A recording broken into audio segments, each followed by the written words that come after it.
अब आगे आत्मख्याति टीका में आत्मा के संदर्भ में उक्त स्यादवाद ही को ही शंका समाधान द्वारा विस्तार से स्पष्ट करते हैं। तो अब वो जो अपन ने इतना स्यादवाद समझा है, अब उसमें भी कुछ प्रश्नोत्तर करते हैं। ननु यदि यहाँ से और प्रसिद्धयति संस्कृत में टीका है ना, वो इतना हिस्से को अपना पढ़ रहे हैं जी। यदि ज्ञान मात्रता होने पर भी आत्मा के अनेकांत स्वयमेव प्रकाशित होता है, तो फिर अरहंत भगवान उसके साधन के रूप में अनेकांत माने स्यादवाद का उपदेश क्यों देते हैं? क्योंकि तुम अपने आप ही वस्तु प्रकाशित है अपने, तो फिर अरहंत भगवान ने इतनी मेहनत क्यों की समोसन में बैठ करके और वहां से लेकर के और आज तक आचार्य सबसे विवादित चला आ रहा है ना। ये सबसे बड़ी समस्या है कि अग्नि गर्म है, अब वो खुद ही प्रकाशित तो गर्म है सिर्फ अपने को सिद्ध कर रही। तो इतना पंडित का है वो समझा रहे हैं कि अग्नि गर्म है, अग्नि गर्म है, अग्नि गर्म है ना। तो उत्तर ज्ञान मात्र आत्म वस्तु अज्ञानियों की भी समझ में आ जावे, इस उद्देश्य से स्यादवाद का स्वरूप समझाया जाता है कि जिनकी समझ में आ गई उनकी तो ठीक है, जिनकी नहीं आई उनकी भी समझ में आ जाए तो उसकी ये स्टाइल है और कोई दूसरा रास्ता नहीं है। ऐसा हम कहते हैं क्योंकि स्यादवाद के बिना ज्ञान मात्र आत्म वस्तु की सिद्धि प्रसिद्धि संभव नहीं है। ये आचार्य कह रहे। आचार्य देव के उक्त कथन में यह बात अत्यंत स्पष्ट है कि अनंत धर्मात्मक आत्म वस्तु को स्यादवाद से ही समझा जा सकता है, क्योंकि बिना अपेक्षा के वस्तु के स्वरूप को समझ पाना असंभव है। इसी बात को 14 बोलों के द्वारा पहले गद्य में फिर 14 छंदों द्वारा पद्य में विस्तार से समझाते हैं। अभी ये तो उन्होंने सामान्य तरीके से समझाया, अब 14 बोल उन्होंने बनाए हैं वो उनको एक एक घर के समझाएंगे। अब तथाही का मतलब तो आप जानते हैं न्याय में कि उसी बात को विस्तार से कहते हैं। जो बात अभी तक कह दी है अब वही बात आगे विस्तार से समझाने वाले हैं, नई बात कुछ नहीं आएगी।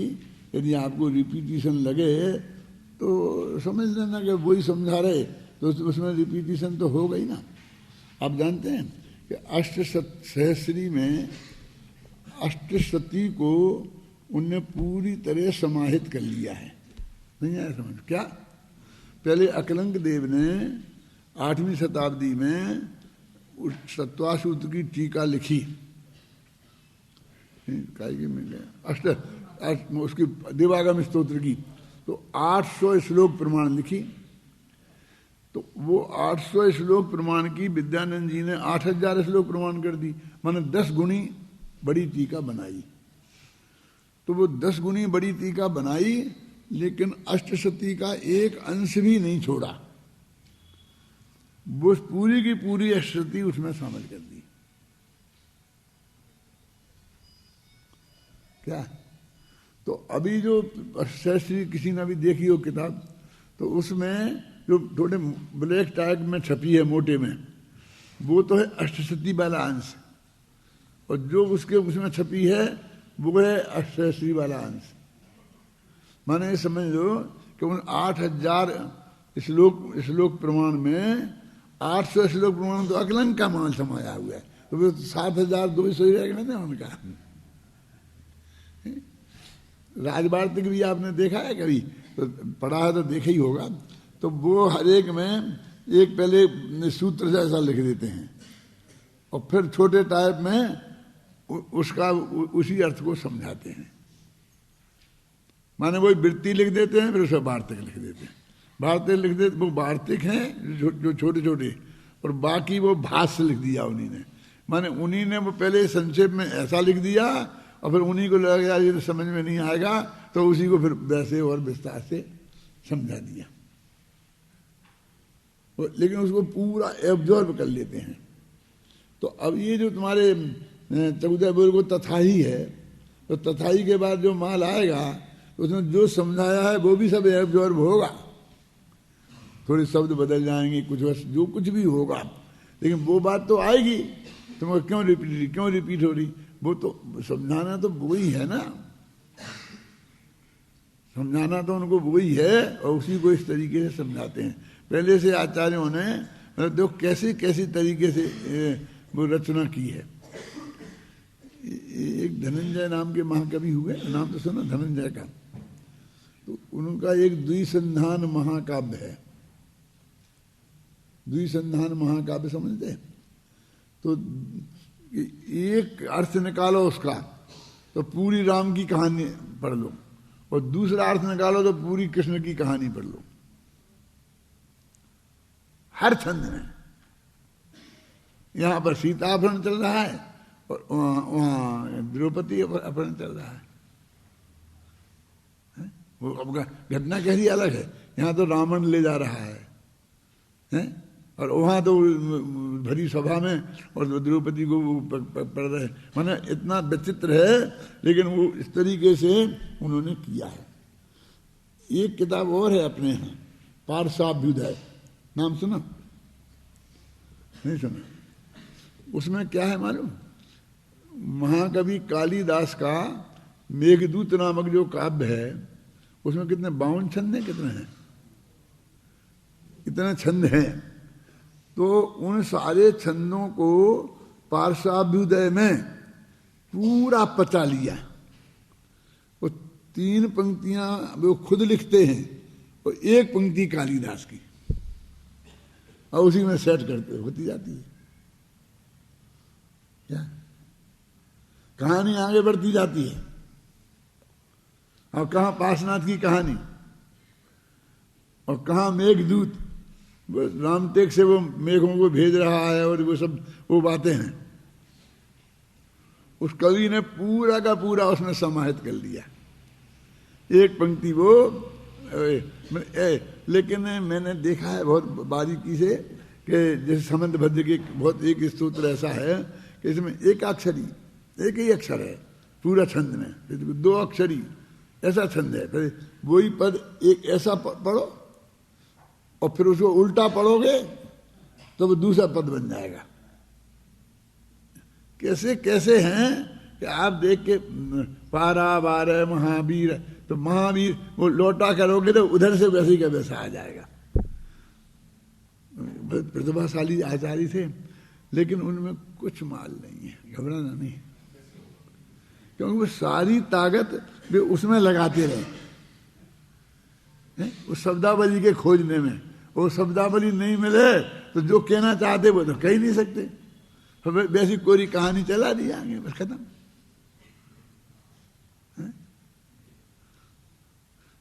तोड़ेमल जी ने भी कोशिश करी थी, हाँ, निवे नमो नमो नगन जय जन, फिर ना पे, लेकिन उसमें एक तकलीफ बहुत है।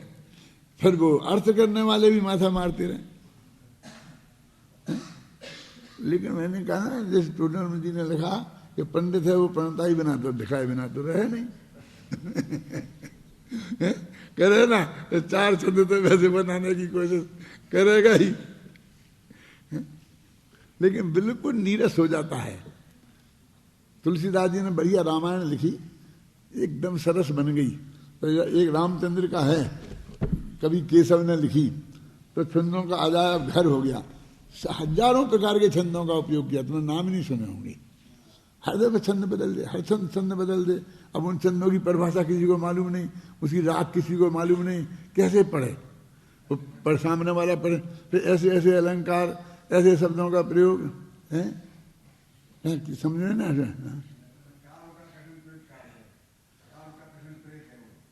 क्या? हाँ, काव्य कला का कठिन प्रेत। क्या? अर्जुन भीम महामति लेखो, पांडव की प्रतिमा सी देखो। एक चौपाई है उसकी। क्या? कि अर्जुन नाम का वृक्ष, वो एक भीम नाम का वृक्ष। अब यदि अर्जुन की छाल होती ना, जो वो हार्ट में काम आती है ना, एक अपने साधारण पेड़ है, कुआं कहलाता है बुंदेलखंड में, तो झाड़ियाँ की झाड़ियाँ लग रही हैं, उसका नाम है संस्कृत में अर्जुन। इतनी कटीली झाड़ियां कि वहां से निकलना मुश्किल, सबसे बढ़िया है वो पेड़। अब वो कहते अर्जुन भीम महामति लेखो, और पांडव की उसे तो पांडवों से तुलना करना है, तो उन पेड़ों के नाम ले रहे कि जहां वो कहीं वो पेड़ देखने में मिले ही नहीं। चंद्रदास जी कहते थे कि हम तो ऐसे पंडित हैं कि पूछें भाई ये क्या है, लेकिन वृक्ष वैसे सा बस, एक इस जाति का कोई एक वृक्ष होता है कि तुमने देखा क्या? नहीं, कोई ने देखा नहीं, बस वो चल रही है, इस जाति का वृक्ष होता है। ऐसा एक कीड़ा होता है, एक ऐसा कोई मणि होता है जिसको चंद्रमा की किरणें पड़े तो पानी झरने लगता है, उसका नाम चंद्रकांत मणि है। तुमने देखा है कहीं? क्यों नहीं देखा? तो आज किसी ने नहीं है। सूर्यकांत मणि में आग जलने लगती है, लेकिन जैसा हीरे के बारे में कितनी कितनी कहानियां प्रचलित हैं। अभी इन जवेरियों से पूछते हैं तो कहते हमने तो ऐसा हीरा कहीं देखा नहीं है, कि जरा चाट ले तो मर जा, अंगूठी में ऐसा लगा है, ऐसा चाट ले तो मर जाता था, कहते थे ना भाई ऐसा तो कोई हीरा है नहीं कि उसे चाटने से मर रहे, ऐसा हीरा देखा नहीं। तो ये वो कहते थे हम ऐसे पंडित हैं। मतलब मेरे कहने का मतलब कि यदि वस्तु स्वरूप समझना है तो इस पंडिताई से थोड़ा अलग होना पड़ेगा। लेकिन वो गुरुदेव की भाषा में क्या, जाने लो प्रयोजनवान है, बस जान लो, छोड़ दो एक दफे, फिर उसमें उलझो मत, फिर अपना उसमें माथा मत मारो, है ना, ज्यादा समय शक्ति खराब उसमें मत करो, लेकिन जान तो लो, क्योंकि ऐसी चीज हमारे सामने आएगी तो हम उससे निपट तो सकते हैं ना। बहुत से भावों से भरे हुए इस विश्व में सर्व भावों, भाव माने पदार्थ, भाव शब्द का उपयोग द्रव्य के अर्थ में भी होता है, गुण के अर्थ में भी होता है, पर्याय के अर्थ में भी होता है। अपन बोलते हैं मन में ये परिणाम, हमारे भाव बिगड़ गए, ऐसे भाव के अर्थ में भी होता है, अस्तित्व के अर्थ में भी होता है। बहुत भाव शब्द बहुत व्यापक है। मूलता तो ये दो ही है ना, अस धातु और भू धातु। अस से अस्तित्व सिद्ध होता है ना, माने अस्ति और भवति, भवति से भाव बना है। जगत में जो है वो सब भाव रूप ही है। तो स्वभाव से ही बहुत भावों से, माने पदार्थों से भरे हुए इस विश्व में सर्व पदार्थों का स्वभाव से अस्तित्व की अपेक्षा महासत्ता, महासत्ता की अपेक्षा अद्वैत होने पर भी द्वैत का निषेध करना अशक्य होने से समस्त वस्तुएं स्वरूप में प्रवृत्ति और पररूप से व्यावृत्ति के द्वारा दोनों भावों से सहित हैं।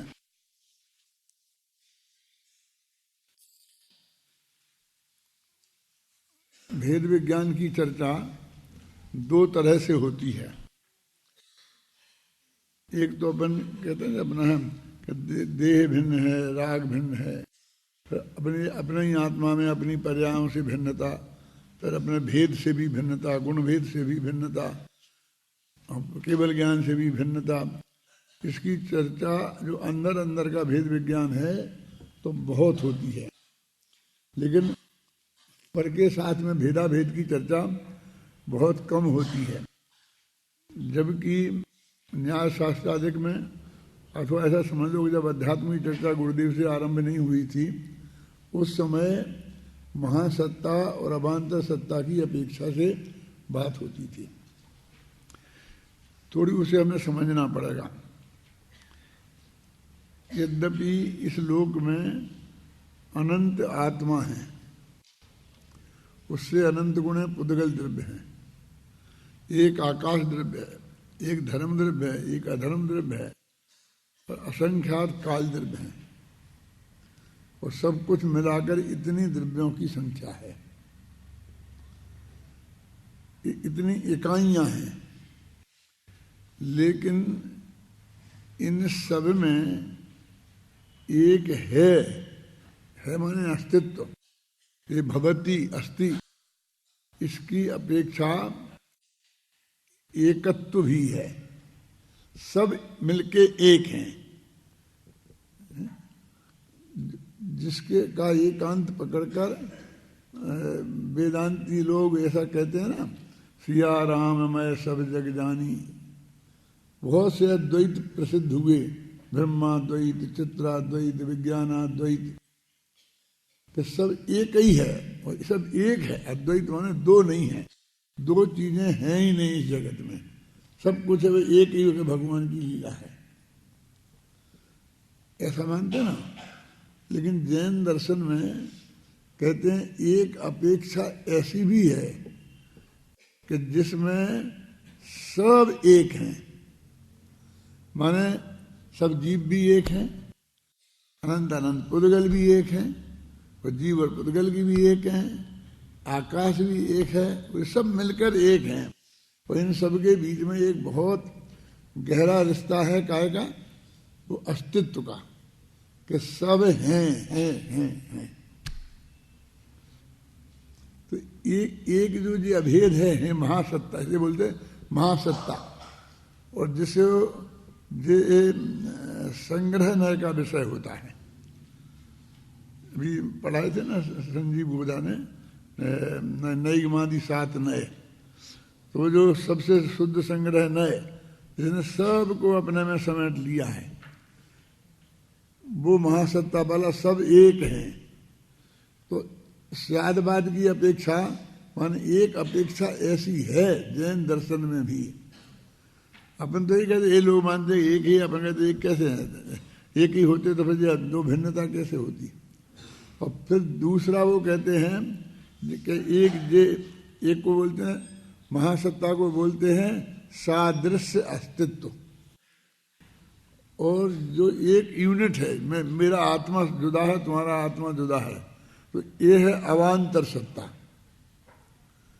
तो जैन दर्शन में अवान्तर सत्ता को एक यूनिट माना है, और मैं अलग हूं और सारा जगत अलग है, ऐसा मानकर और सारी बात करी है। सारा भेद विज्ञान इसके आधार पर सुनिश्चित होता है। इसलिए आजकल तो वे अध्यात्म वाले तो उसको स्थूल कहने लग गए हैं, वे परद्रव्य से मैं जुदा हूं। तो परद्रव्य में सारे ये खासकर आकाश, धर्म द्रव्य, अधर्म द्रव्य, ये सब आ गए। फिर पुद्गल, खासकर जीव और शरीर, ये दोनों मिलकर के जो एक पिंड बना है, इसमें मनुष्य है जिसका नाम हुकुमचंद है, तो जो भी है, तो ये जो एक चीज बनी है, तो इनमें से जो पुद्गल जुदा है उसे अपन परद्रव्य के रूप में देखते हैं, और अपना आत्मा जुदा है। सबसे ज्यादा चर्चा इस बात की होती है कि देह जुदा, आत्म जुदा, यही तत्व को सार।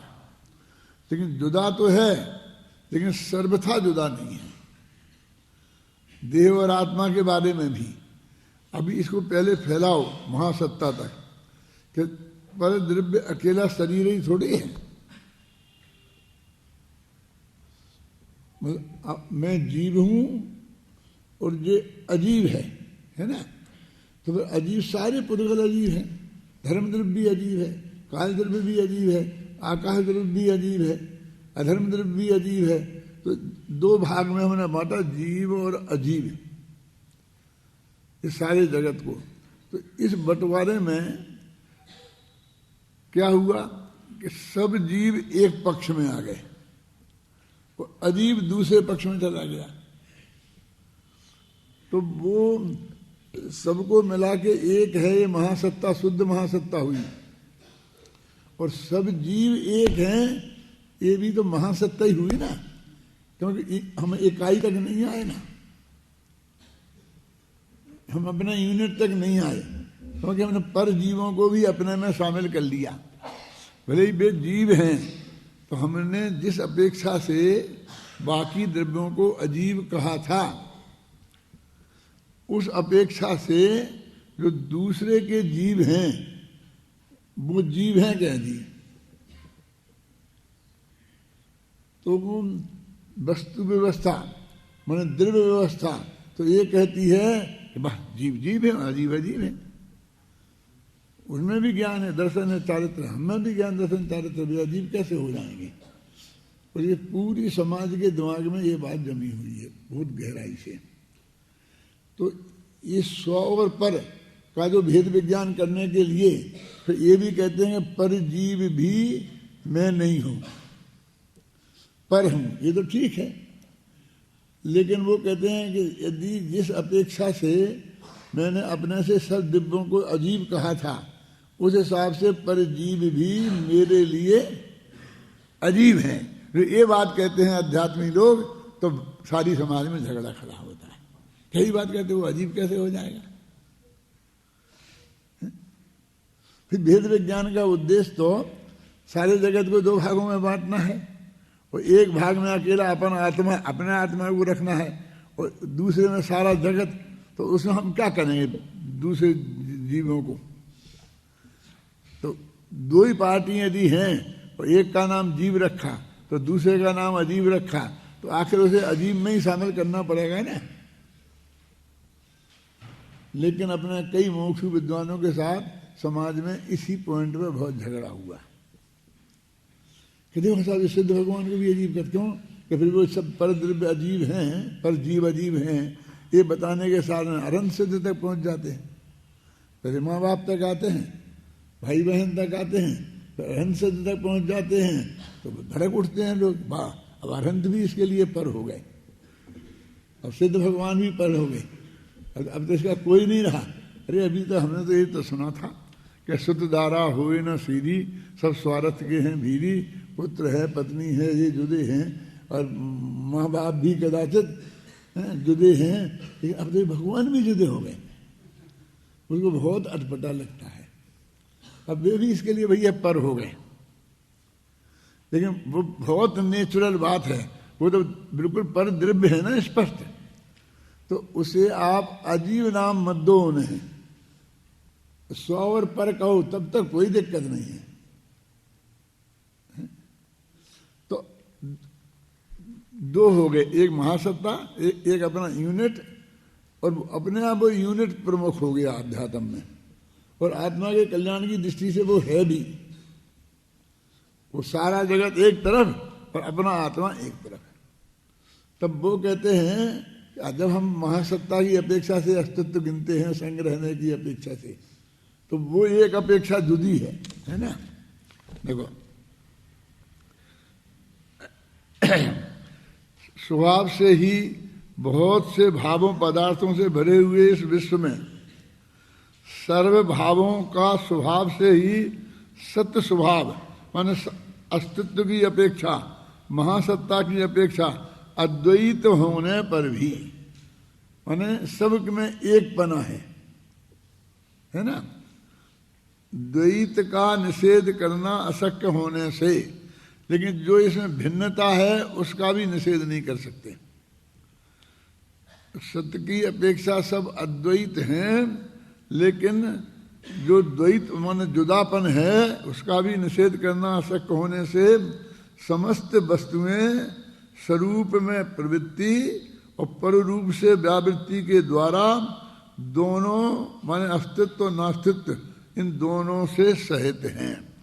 माने अस्तित्व माने अपना जो स्वरूपास्तित्व है वो मैं, और नास्तित्व अपने आत्मा में एक नास्तित्व नाम का धर्म है। तो उसका काम क्या है कि ये जो बाकी के पर के अस्तित्व हैं वे मैं नहीं हूं। तो वो कहते हैं कि एक अस्तित्व और नास्तित्व दो धर्म, मतलब एक ही चीज को दो दफे कह दिया, अपनी अपेक्षा अस्ति और पर की अपेक्षा नास्ति।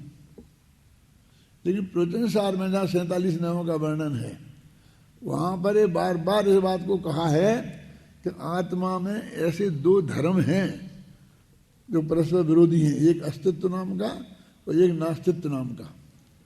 माने वो अस्तित्व नाम के धर्म जैसे आत्मा में उसकी सत्ता है, वैसे ही सत्ता वस्तुत्व नाम के धर्म के, दूसरा क्या बोला, नास्तित्व नाम के धर्म की भी है।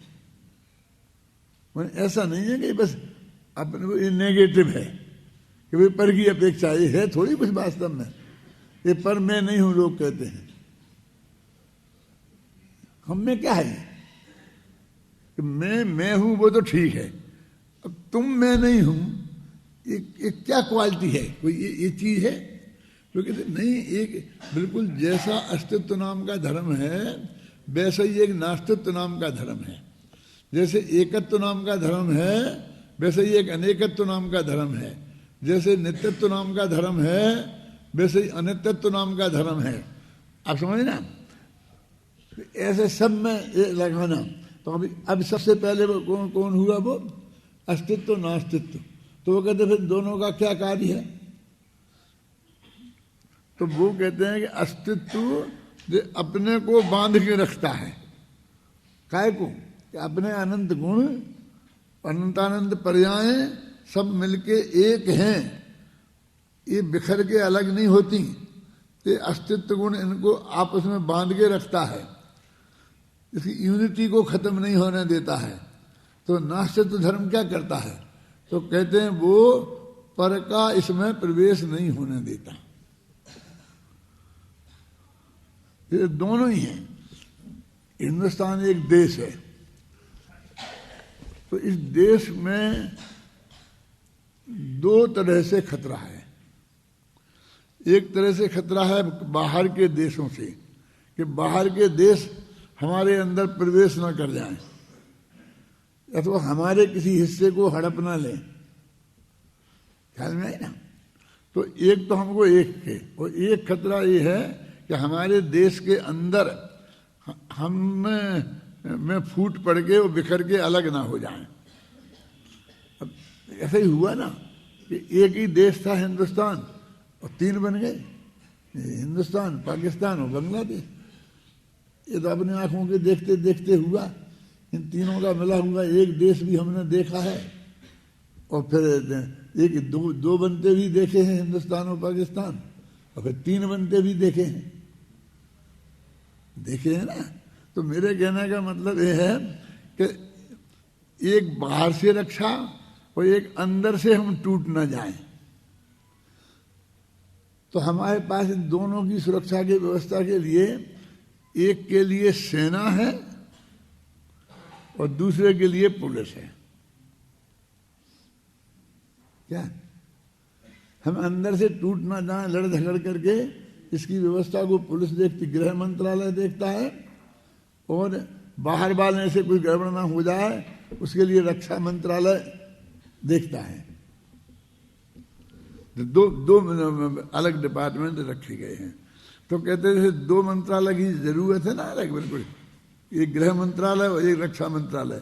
तो ऐसे ही इस आत्मा नाम के देश की रक्षा के लिए भी एक अस्तित्व नाम का धर्म चाहिए जो टूट के बिखर ना जाए, इकट्ठा बना रहे, और एक नास्तित्व नाम का धर्म चाहिए कि अगल बगल का कोई द्रव्य इसमें प्रवेश न कर जाए। तो अभी हमारी धुनाई इस बात की ज्यादा होती रहती है कि दोनों के बीच में अत्यंता भाव की वज्र की दीवार है। ये शब्द सुनते होंगे आपने, कहीं है?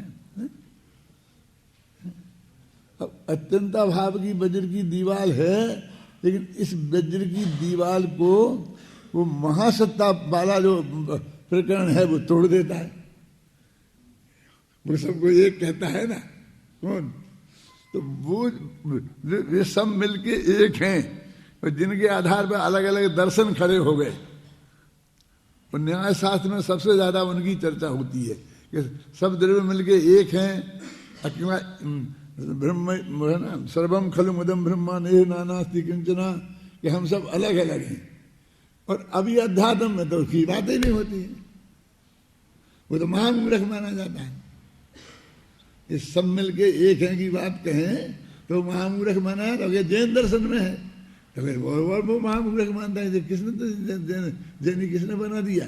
लेकिन भाई साहब, वो जैन दर्शन में एक अवान्तर सादृश्य अस्तित्व नाम का अस्तित्व है, जिसके आधार पर हम सब एक हैं।